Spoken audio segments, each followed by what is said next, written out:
Pandora's box is about to open wide. Welcome to Pandora's Box, ladies and gentlemen. Today we have another special guest on the show, Michaela Breeze, who is a two-time Olympic athlete at the 2004 and 2008 Olympic Games. She's also a Commonwealth Games gold medalist and is currently a weightlifting coach. Welcome to the show, Michaela. It's a real honour to have you on. No, thank you. The honour's mine. Thanks for having me. I said we've got to know each other a little bit recently because we came over to your compound near Swansea and did some work for you, didn't we? Yeah, it was fab to meet you in person, and I love what you put together. If anybody wants to see what you've done or is interested, I guess go to my Instagram at Michaela Breeze, and it's pinned to the top of my page. So a nice little promotional video to promote my training camp. So really appreciate all the efforts that went into that. Thanks so much. No, it was a great day of work. It was really fun to come along and sort of be like a fly on the wall to like see how your workshops, work, how your boot camps work. It was really good, really fun day's work. So so people can follow you on Instagram at Michaela Breeze. And did you say you have a YouTube as well? I do, at Michaela Breeze. I want to say, is it Olympic weightlifting coach? Tells how often I use the YouTube. But yeah, Instagram is the main place you can follow me. Brilliant. And so like today, if you're happy, Michaela, I'd like to sort of just to hear your story, if that's all right, for my own benefit and to the benefit of all the listeners today, whether it's people that have followed you here to listen and are already fans of you, or whether it's people listening for the first time that are maybe just big fans of athletics and the Olympics, things like that. And hear about how you got into weightlifting when you were younger, your story in general right up to where you are today. You happy doing that? Yeah, sure, no problem. So to start, just where were you born? Jump in with any questions or tell me. Where were you born? Where were you born? Well, I was born in Watford. My parents separated when I was 9 years of age, and I ended up moving to Padstow, North Cornwall. And it was there in a PE lesson at the age of 13 when I was exposed to the sport of weightlifting. And as a 13-year-old girl in the 90s, we had no clue what weightlifting was about. We made an assumption it was lifting weights. We had a go. And at the end of the lesson, the PE teacher pulled me to one side and said, right, there's a competition at the weekend. Do you want to go? So I went home, told me mum. I said, Mum, I'm doing a competition. And she said, no, you're not. So I guess me, being a little bit rebellious, I got on my bike and I cycled to the competition, had a go. And that's kind of how it started. It was an opportunity. And I took that opportunity and I guess I turned it into something. Living in Padstow, there were no opportunities really, and it was a way out. I didn't realise it at the time, but it was an opportunity to actually make something for myself. Long story short, went on to university in Cardiff, age 18 and ranked number 1 in the country. But I wasn't improving. I plateaued. I had an 18-month plateau, and at that point I was kind of, what do I do? Do I keep going and be content with the numbers that I'm hitting? But deep down I felt like I could do more. So at that point I had 3 options: get big, get strong, to give up, that was a realistic option, to quit and just call it a day, or to make change. And that's what I did. I stepped out of my comfort zone. I did things differently. I got put in touch with a new coach, and really I went back to basics, and I went from being number 1 in the country to being told by my new coach, Ken Price at the time, that I actually wasn't as good as I thought I was, and that if I wanted to have aspirations of going to an Olympic Games or to achieve anything, then I had a lot of work to do. So it was a very humbling experience. So number 1 in the country wasn't good enough. Being told, well, no, it wasn't for me either, because I was under challenged. I wanted a bigger challenge. I wanted to be better. And I think throughout my career, whether it's weightlifting or anything I do, I always strive to be the best that I can be. And number 1 in the country, well, okay, pat on the back, well done, but what's next? Yeah. And for me, it was looking at the international stage and what I could do to be competitive at that level. So that's where my head was at. I made the changes, went back to basics, spent 6 months being stripped down and built back up. And then sadly, Ken was killed in a car crash after we'd only spent 6 months working together. But in that first training session that we had together, he said to me, what are your goals? What do you want to achieve? And I said, well, look, I'm stuck at 75 snatch. I want to snatch 80. I want to clean and jerk 100. And I was stuck at 92. And he looked at me and he shook his head and he said, no, they're not your goals. He said, the first lesson I'm going to teach you is that you can do anything. that you have no limits. And that's where this little logo has come from on my kit. Yeah. And for me, it was a bit of an eye-opener to think, actually, I didn't want to be aiming for specific numbers. I wanted to aim to be better and better and better in every competition. Anyway, long story short, at the time of Ken's funeral, I had a decision to make. Do I go to his funeral or do I compete in the World Junior Championships? And that's what we've been working towards. Anyway, I went to the World Junior Champs, and after 18 months plateau, I improved. And I hit 80, and I clean and jerked 100. Wow. I came away with a medal, and more importantly, I came away with the self-belief that I really could do anything. So that was kind of a big transitional moment within my career. Yeah. And then beyond that, was fortunate to, I've won 6 medals now over 4 Commonwealth Games. Gold and 2 silvers in the Manchester 2002 Commonwealth Games. But then they changed the rules. So instead of it being 3 medals, it was just the overall total. Went on to win gold in Melbourne 2006, Delhi 2010, and then came out of retirement in 2014 for the Glasgow Commonwealth Games. Wow. And in between those, a couple of Olympic Games as well. So in a nutshell, that's my kind of sporting career. And I used to be a teacher, secondary teacher, left teaching in 2012 to move to Wales to set up my own gym. And for anybody who's ever run a gym will know just how physically exhausting that can be, working very long hours for very little. So we kind of stepped out of that, and now I'm a bit more independent. I can do what I want when I want, and as you have experienced, training camps is really where my heart's at, and coaching people predominantly online now, thanks to COVID. If we can thank COVID for anything. Yeah, sure. So happy with a young family. Young family, got twin boys, 4 years of age, and a baby girl, just 2 years of age. So yeah, life is pretty busy. Yeah. And trying to still juggle, help other people now to be the best that they can be, and learn from my lessons, I guess. Yeah. Well, your compound, as I said, the one that we went to shoot the video for you, is absolutely stunning. So am I right in thinking that you bought that place, and then obviously you did up the place because you got like a beautiful Airbnb style building where people obviously can stay when they come to your camps. It's like several day. Is it 2 or 3 days they stay with you, and they can stay at this beautiful place, and there's a hot tub, and they can eat with you, all that stuff. It seems absolutely amazing for anybody that's interested in weightlifting. Yeah, sure. It's a 4-day. It's 4 training sessions over 3 days. Friday afternoon through till Sunday. We provide the food, the accommodation, the training. Everything is on site.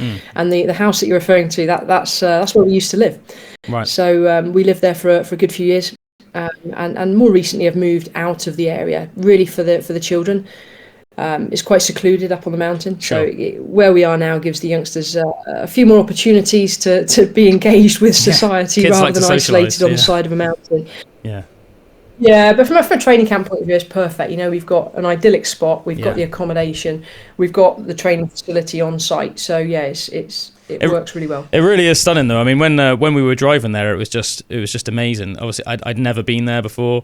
I mean, as you can probably imagine, unless you had like a specific reason to go there, why would you have? But yeah, absolutely beautiful. Just suddenly driving up into the hills, and just such a lovely little, like these hilarious little roads. Yeah, hilarious little roads on the way to your little compound, and then. But absolutely stunning. It's like almost like a very random place to do like a weightlifting workshop. But I think obviously that adds to your USP. Just a stunning, beautiful place to get away, relax, but also get one-on-one training with a legit champion Olympic caliber weightlifter. Like amazing. Thank you. Yeah. I've got some questions for you, sort of before we go on to your like maybe your coaching a little bit more. One thing that I'm surprised at. You said that when you were at school, was it when you were at school in Padstow, that you just during like PE, you had like some weightlifting in PE. In all the time I was at school, I cannot remember ever somebody talking to me about weightlifting or somebody demonstrating any weightlifting or there being like a barbell in the school. Like how did that like come about? Do you reckon was there just a PE teacher that was really into it, so they thought they'd include that in the lesson? Like what was that all about? Yeah, it was very much a random opportunity, exactly that. The female teacher was away, she was sick for whatever reason that day, and one of the guys was basically told he had to cover our class. So that was it, and he was a PE teacher who had a background in the sport. He'd done a bit of training himself, and he had a weightlifting club set up within the school. Brilliant. So there are very few schools nationwide with the facility, let alone somebody with the expertise to actually encourage youngsters into the sport. And it's funny how I then went on to become a PE teacher myself. And likewise, we had a fantastic facility at the school, and I coached thousands of young people through the sport. And you know what? We taught it as a life skill. We taught it so that young people learn how to lift correctly, how to lift safely. Everybody lifts, whether it's a school bag, whether it's a bench, whether it's a chair, a box, whatever. For sure. At some point, pretty much every day, we all have to lift. Yeah. So I used to teach it as a life skill. And if the only thing that the youngsters went away with was how to bend their knees, keep their chest up and their back straight, then my job was done. And in doing so, we also found one or two athletes that were pretty good.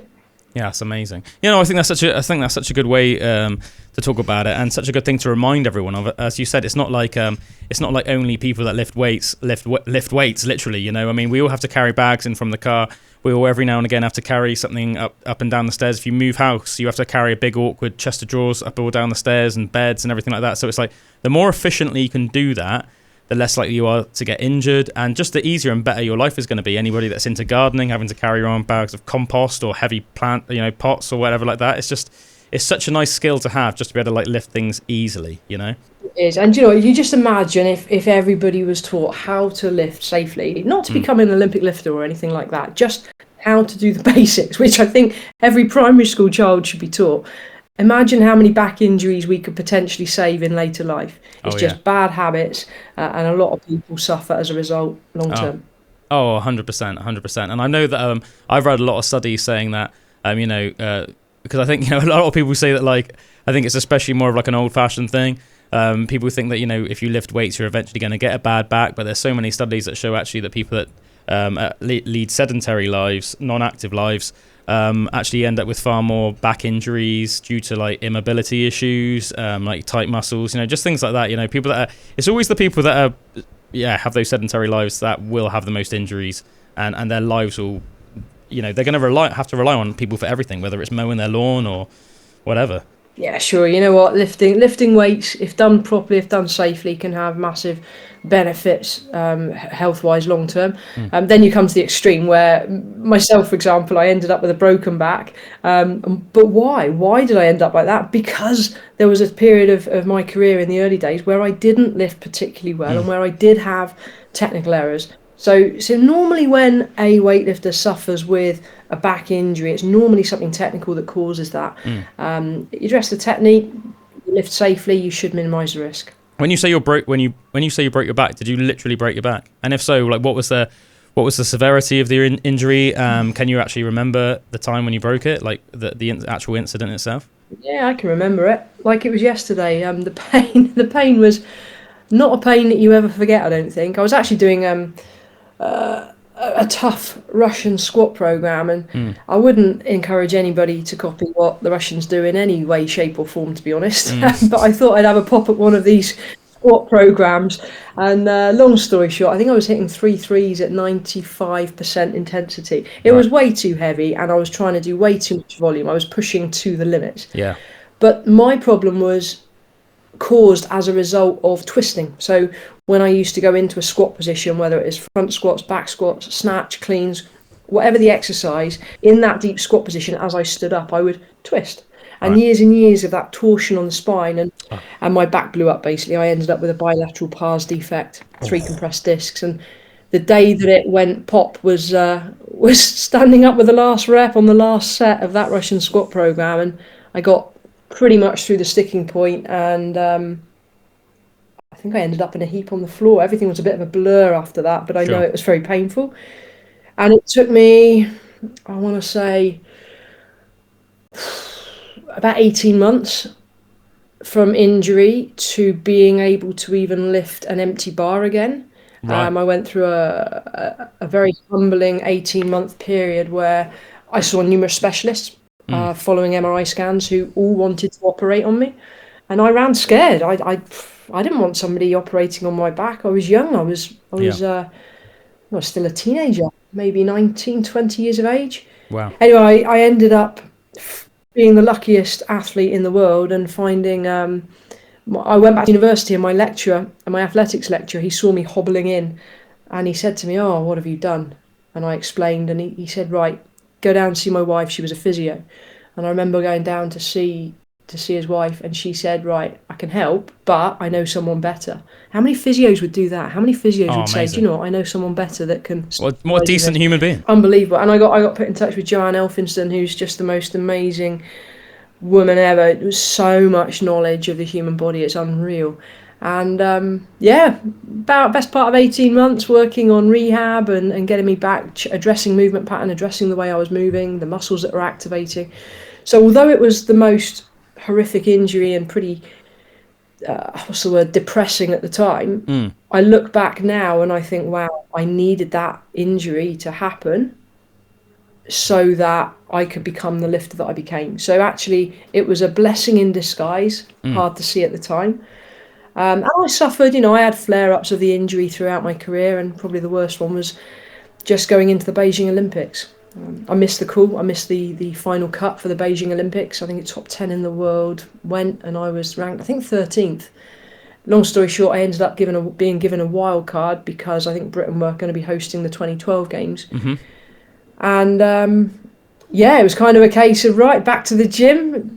I backed off my training a little bit, and I went back to the gym, pushed it too hard too soon, and my back flared up. So if you put my name into YouTube, Michaela Breeze, Beijing Olympics, you'll get a 2-minute video which was put together by the BBC on the day that I competed. And yeah, it kind of sums up the rubbish competition that I had. But once again, I look back and I learnt how far it is possible to push the human body into pain. It was not a pleasant experience, not one that I want to dwell on or remember. Sure.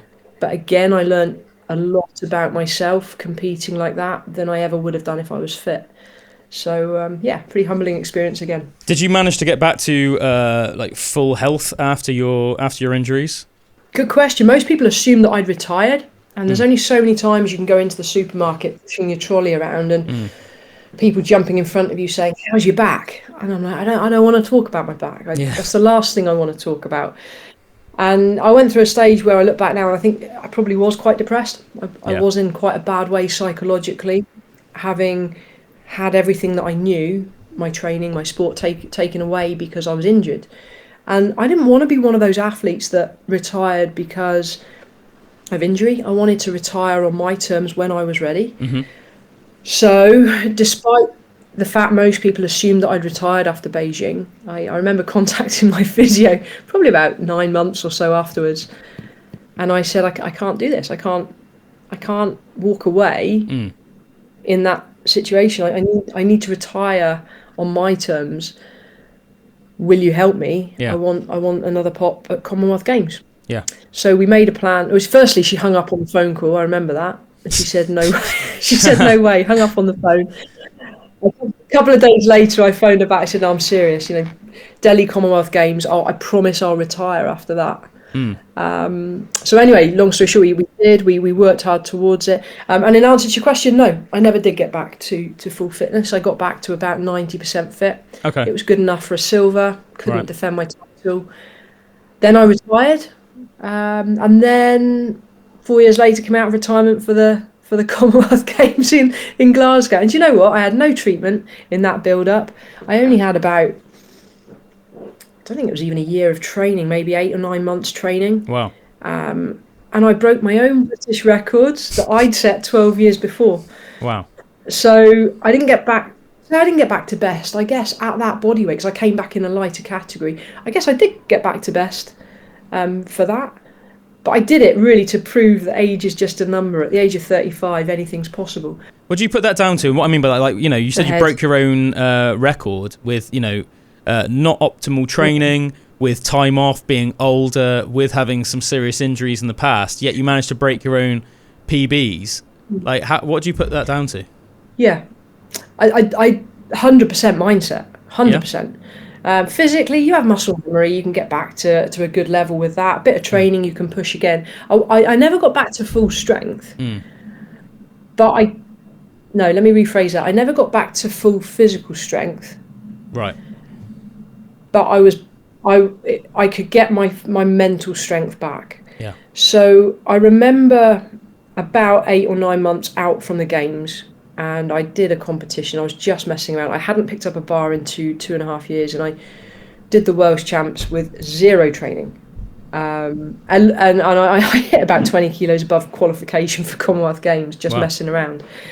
Then the press were reporting, saying, oh, she's coming out of retirement, blah, blah, blah. And I was like, no, I'm not. I'm just messing around. Then I started to ask myself the question, I wonder if I could do it.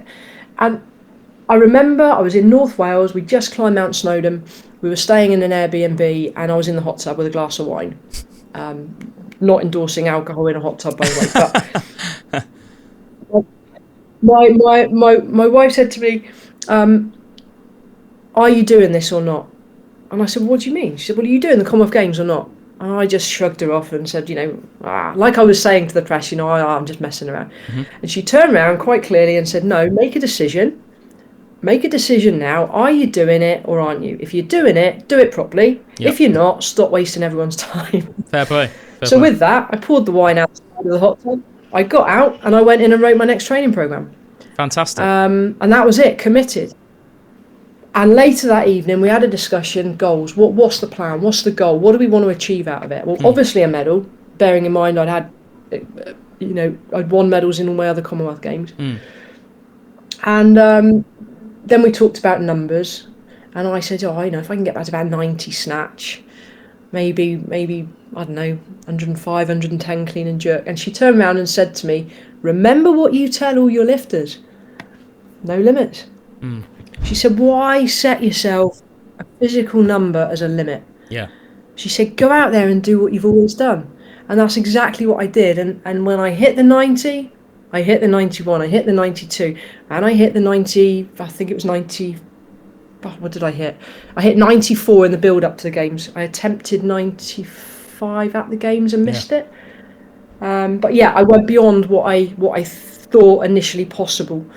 I kind of said 90, I'll use my age as an excuse. I'm 35 now, I can't get back to full fitness. Why not? Yeah. And I did, just by changing that mindset and believing in my own ability. Sounds like you've got a great partner as well, a great wife. I think this, the sign of a great partner is someone that will give you, a kick up the backside when you need it and remind you to practice what you preach. And it sounds like, in that moment that she told you when you were in that hot tub with your glass of wine, maybe if she hadn't had that conversation with you, maybe you would have never have even, did it or did it as good as you did. No, almost certainly not. And it's funny because she's been an elite athlete as well. And, oh, really? And we've had to flip the switch. We've had to flip the switch literally when I came back from that competition. The conversation went something like, right, you've had your turn again. Now it's my turn. And basically, she pursued rugby sevens and qualified and competed at the Commonwealth Games in 2018. So I then had to switch and become the support person. Suddenly, it wasn't all about me, and that's quite difficult. Yeah, an athlete who's been very, an individual sport, very self-centered, very focused, very driven, very selfish. However you want to describe where I was at, that's where I was at, and suddenly I had to switch and become the support person. Did you enjoy it, though? I'm going to have to just put my laptop on charger. Yeah, no, that's absolutely no worries at all, Michaela. Did you enjoy helping her prepare for the Commonwealth Games with rugby, and how much of an active part did you take in her physical preparation?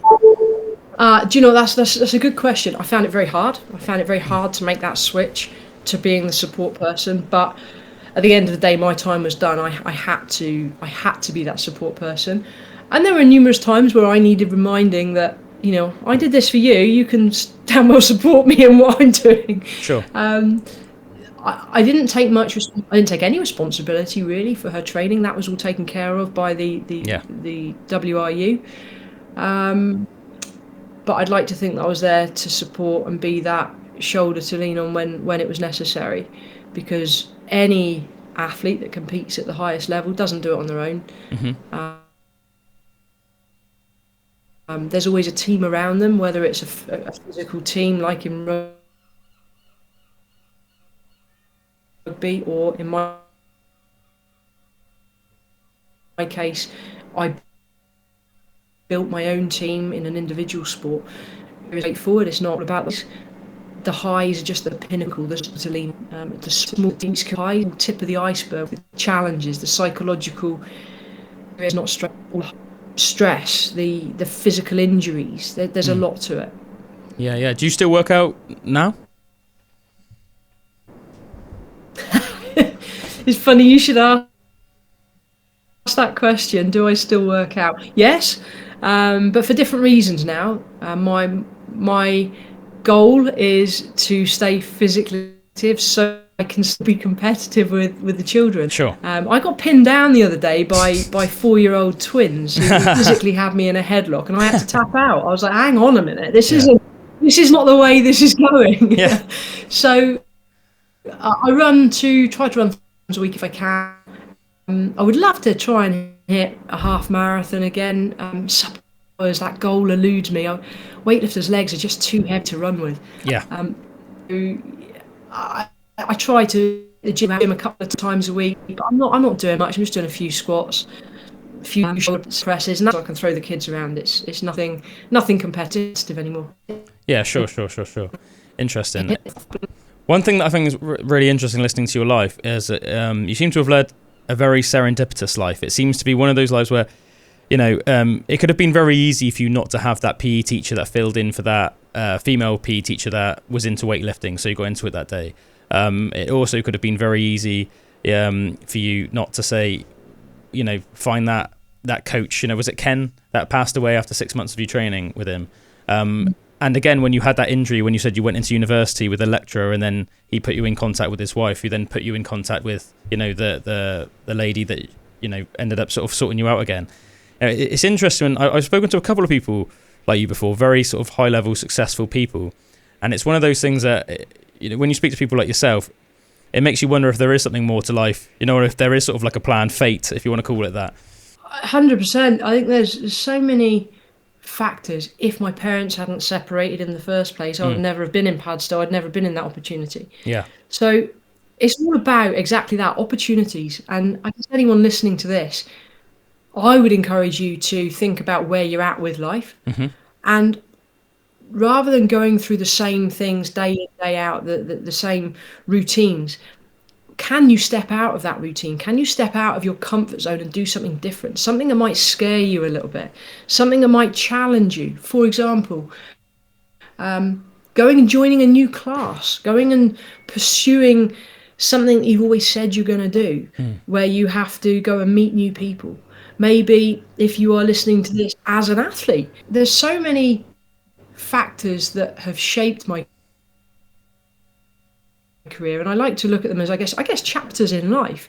Yeah. When one door closes, okay, what's next? And we can all, I'm sure, relate to the whole COVID situation. COVID hit, for us it was boom. Yeah. And suddenly all of that had been taken away. We had no income, and the boys were born 3 days before lockdown. So I remember that situation where I just stayed up all night crying. I didn't know what to do. Yes, talk about stress. But now I look back and I think, actually, thanks COVID, you've just fast forwarded our business by 10 years. You fast forwarded the business by 10 years. You've put us in a better position doing things that I would never have done had this not happened. So although that was a difficult situation at the time, I've tried to got injured. I'm injured. Okay, what can I do? Not what can't I do? Yeah. So I guess all of these opportunities, all of these situations have been there to challenge us, to really make me ask the questions, am I being the very best that I can be? Yeah. How can I be better? How can I turn this negative into a positive? And to always try, and it's hard sometimes, to look at how to turn things in your favour, I guess. Yeah, 100%. How active are you in, weightlifting as it is at the moment with the current crop of weightlifters? Are you in contact? We've had Sarah Davies on the show before, as you know. Sarah's great. I sort of follow the sport of weightlifting myself. Are you in touch with any of the lifters, and do you have an active role at all in it? No, not really. I'm an old bee now. I'm happily retired. I'm well out of the loop. I've got some of these youngsters coming through now, I don't even know them. I've never met them. Sure. So no, I guess my name is on the board, and that's about it, really. There's quite a bit I don't agree with when it comes to the actual governing body, the runnings and the ins and outs of it, and so on, and the way courses are run and done. I've to a point where, rather than have conflict and have confrontation with it, I've actually said, do you know what? That's fine. You do whatever. I'm going to do me. And that's all I'm doing now is I'm doing me. I'm doing what I'm passionate about. I'm doing what I believe in. I'm coaching in a style that I know is effective, and I know is more effective than what is currently being taught out there. And I'm just going to stay true to me, doing what I do and what I enjoy, because I think the moment you start getting drawn into that, I don't want to be constantly in a battle. And I feel very much like that's how my whole career was. Right. Being female in a male-dominated sport in the 90s, where women's weightlifting was only just coming in, it was always trying to prove that I was worthy, to prove that I deserved a place on a team. And I think the turning point came when I was more successful than the men on the international stage. Right. That for me was a big turning point. I remember being I was the first athlete in weightlifting to be funded. So wow. I guess I've kind of pioneered the way. Respect, open doors. I've shown what's possible, and it's then down to the likes of athletes who have followed in my wake. Yeah. Who are now showing that you can do even bigger and better things, and that's what the sport's about. Really, is about the next person chasing to try and overtake, and I believe I'm still the lightest ever British lifter to snatch 100 kilos, so I'll keep that one under my belt. All my records have been wiped because they changed all the categories. Sure. But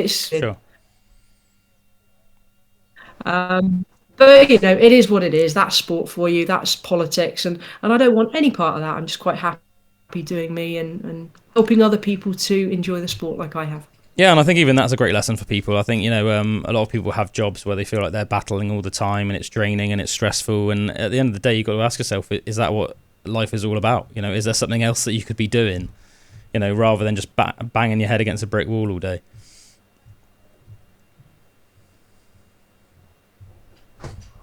Yeah, for sure. And I think I'm quite happy with where I'm at now in life. I've got a young family. I can, I'm supposed to be going out to Paris to commentate on this summer's games, and I've actually in the last couple of weeks declined the invitation, and I'm putting family first. Oh, fair play. I don't, being away from my young for that long is quite demanding, and I have to prioritise them. 100%. I have to ask, you said obviously when you did your first ever weightlifting event, your mum didn't want you to go, so you had to sneak off and do it rebelliously. Did your parents both end up getting on board with your weightlifting career? Were they supportive of it in the end? That's a funny question. No. Oh, really? No. My mum wanted me to do traditional girly sport. She wanted me to do I don't know, ballet and hockey and netball. I'm going to say the traditional girl sports. Right. And then my dad was a PE teacher. He wanted me to do basketball, to do athletics. Okay. They separated, so I decided, you know what, I'm going to do me. Hence why I ended up doing weightlifting, as you know. I remember also at the same age going home after doing a couple of weeks of taekwondo. Nice. And I went home and I asked Mum to buy me a suit, and she said, no, I'm not buying you a suit. She said, you won't stick with it. So as a 13-year-old teenager would, I stormed up the stairs, slammed the door, and I remember shouting down the stairs saying, you see, I'm going to get my black belt. 5 years later, I got my black belt. Nice. And then I quit the next session. So that was me, giving you a bit of the mindset. I was very stubborn. I was very driven. I just wanted to do me like any child does. Push them too hard in one direction and they're going to rebel. So I'm trying hard not to do that with my little ones. 100%. Yeah, that's a great life lesson. And if people want to sort of reach out to you and do one of your workshops, what's the best way to do that? Yeah, a couple of ways. You can either drop me an email, contact@powerposition.co.uk, or follow me on Instagram @Michaela Breeze. That's Michael with an A on the end, Michaela Breeze. And yeah, just drop me a direct message. Fantastic. Is there anything else you'd like to finish with today? Any sort of like message or anything else you want to finish with? I think for those of you that have stuck it out and listened, going, what are you doing? What are your goals? What are your dreams? Because if you haven't got a dream, you're not going anywhere. Yeah. And whatever that dream is, don't let anything stop you. If I'd stopped when the national coach told me I was too tall and I was too skinny, yeah, or if my mum said, no, you're not doing that competition, then I would never have achieved anything really. So have a dream and do everything you can to pursue it, and remember, no limits. Brilliant. What a great way to end.